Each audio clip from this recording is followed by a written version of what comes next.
不敢说中文。Okay, so today we've gathered here to celebrate the renunciation of Guanyin Bodhisattva. As you all know, Guanyin is one of the main bodhisattvas in Mahayana Buddhism. In India, Guanyin was actually a man bodhisattva, and he was known by the Sanskrit name Avalokiteshvara. You could see in Guanyin Hall, there is a statue from the Chinese Han Dynasty of Guanyin. And you see Guanyin there, still a man, or a young man, a prince.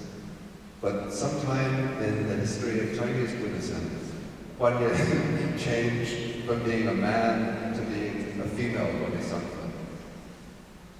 Maybe the reason is because Guanyin represents compassion. And we usually think that women are more compassionate than men.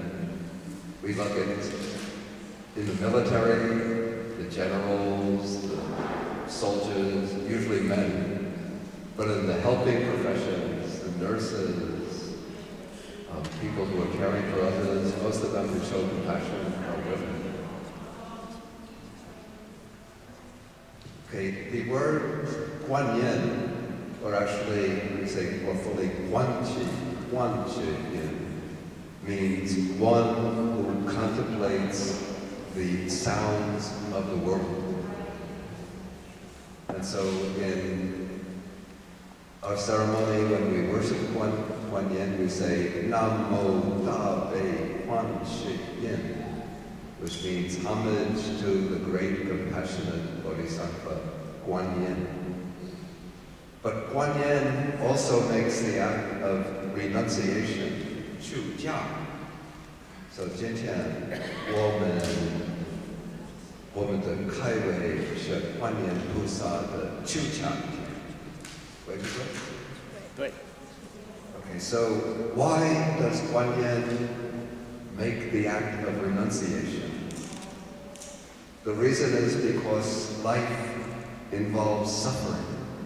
This is the first noble truth of Buddhism.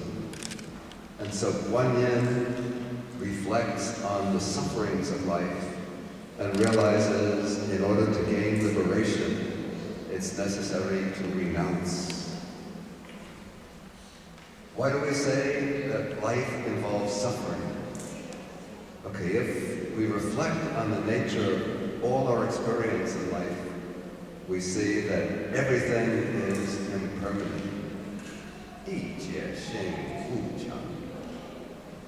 So, we're born into this life, we grow up, then we become old, we fall sick, we die. When we die, that doesn't mean the end of everything, but from death, we go on to a new existence, new birth, new growth, new old age, new again falling sick, again dying. And this process of birth, aging, and death goes on again and again, over and over. This is what is meant by birth and death, or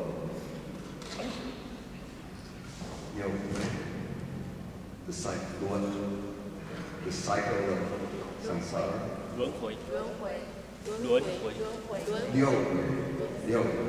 The flowing on in the cycle of birth and death. And so this goes on for countless times through beginningless past. And we take rebirth not only into the human realm, but there are the 6 realms of existence. The heavenly realms could be the realm of human beings, the realm of animals, the realms of waste, and the hell realms. And life in all of these realms changes, passes away. It's all impermanent. And beyond all of these 6 realms, there's a state of perfect peace, perfect freedom, called nirvana. And so in order to realize nirvana, it's necessary to renounce, to leave the home life in order to cultivate the way. And so when the Buddha himself, in his earlier life, he was living as a prince in the palace. He enjoyed all of the luxuries of a very wealthy person, but he found himself dissatisfied because he realized that eventually, even if he became the king of all of India, he has to grow old, fall sick, and to die. And so in order to seek the path to enlightenment for himself and for the world, the Buddha gave up the life in the palace and went to live the life of a monk living in the forest, cultivating the way. And so after the time of the Buddha, thousands, even millions of people have followed his example by leaving the home life and going forth into the homeless life. And so we become monks and nuns, not so that we can live an easy life, so that we can be assured of a nice dwelling place, that we have our 2 meals a day, we have a comfortable and easy life. But we leave the home life in order to cultivate the path to enlightenment, to liberation, and to be able to serve others with the Dharma, to teach others the way to enlightenment and liberation. So Guan Yin also followed the Buddha's example. Guan Yin also became a monastic person. She left the home life in order to cultivate the way. And she gained enlightenment, it said, by contemplating sound. You know, everybody contemplates a different object of meditation. So Guan Yin Pusa contemplated the sounds, listening to the sounds of the world, reflecting on sound. She realized that all objects in the world are impermanent, that they're all non-self. Wu or suo. Nothing can be taken as I or mine. But as Guan Yin listened to the sounds of the world, she also heard the cries of the world, the sound of sorrow, of grief, of fear, and misery. And this moved the heart of Guan Yin to arouse great compassion.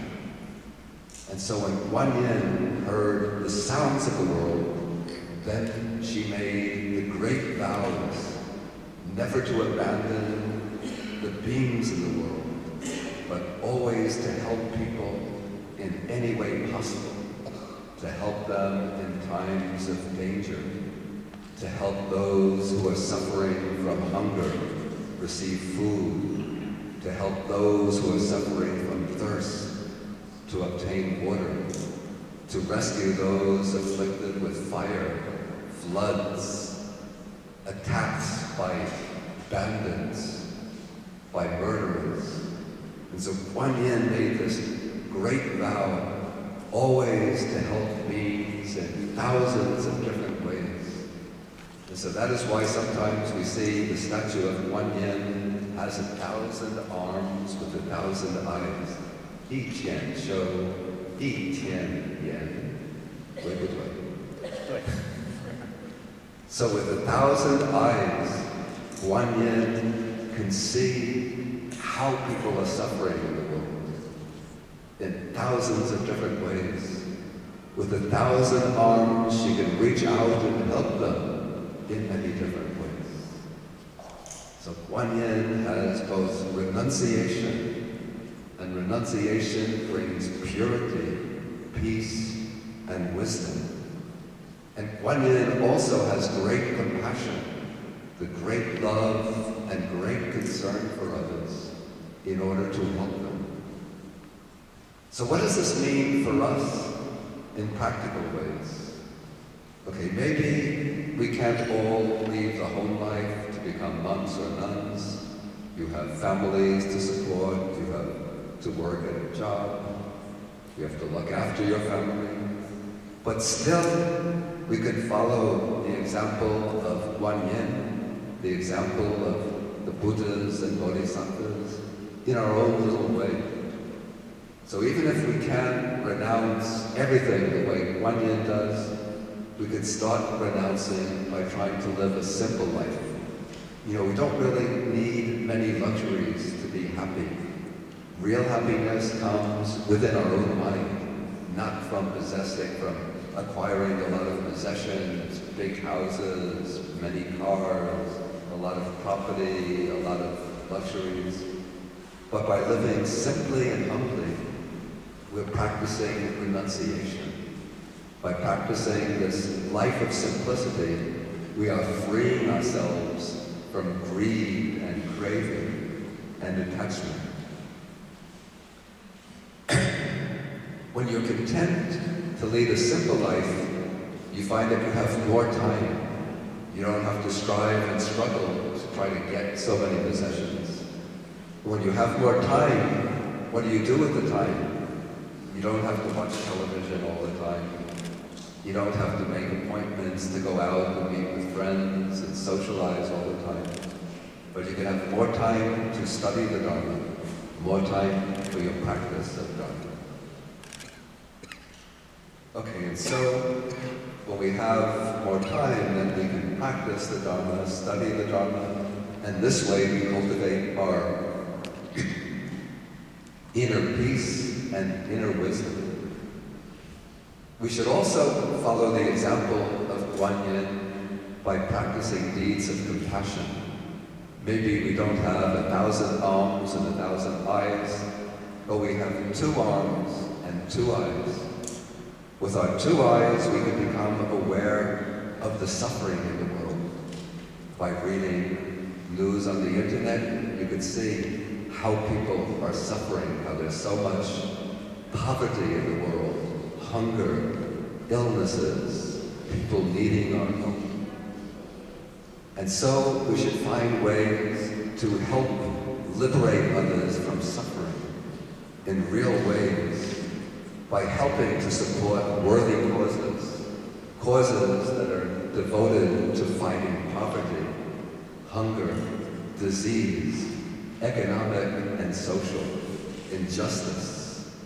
We could also help our friends, our relatives, our neighbors when they need our help. And we could form little vows of compassion. Even a little vow is like planting a little seed.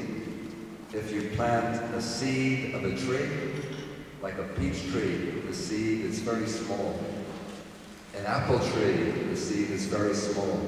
But when you plant it and cultivate that seed, in time it gives birth to a tree, and the tree grows and becomes big and powerful. And so we can start with a small vow to benefit all sentient beings. 众生不言是闻度，烦恼不见是闻断，法门不良是闻水，佛道不上是闻长。So when we make these small vows and cultivate them every day, then they become bigger and bigger, more and more powerful, until we ourselves can become great bodhisattvas, great arahats, great Buddhas like Guanyin Bodhisattva. Okay, so when we celebrate and worship Guanyin Bodhisattva, don't think it's just trying to get personal favors. Oh, Guanyin, please help me, get me out of my trouble. But think, Guanyin should be our model, our example. And we should try to follow in the footsteps of Guanyin by practicing renunciation, cultivating wisdom, and practicing compassion. Okay, thank you, and may all blessings.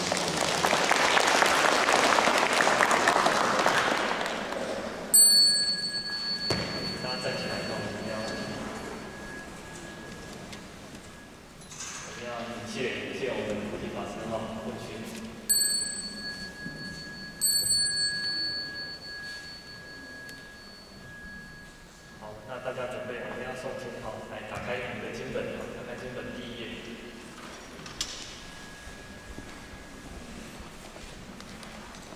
我们非常的，就是我每次听长老的开示哈，总是非常的欢喜哈。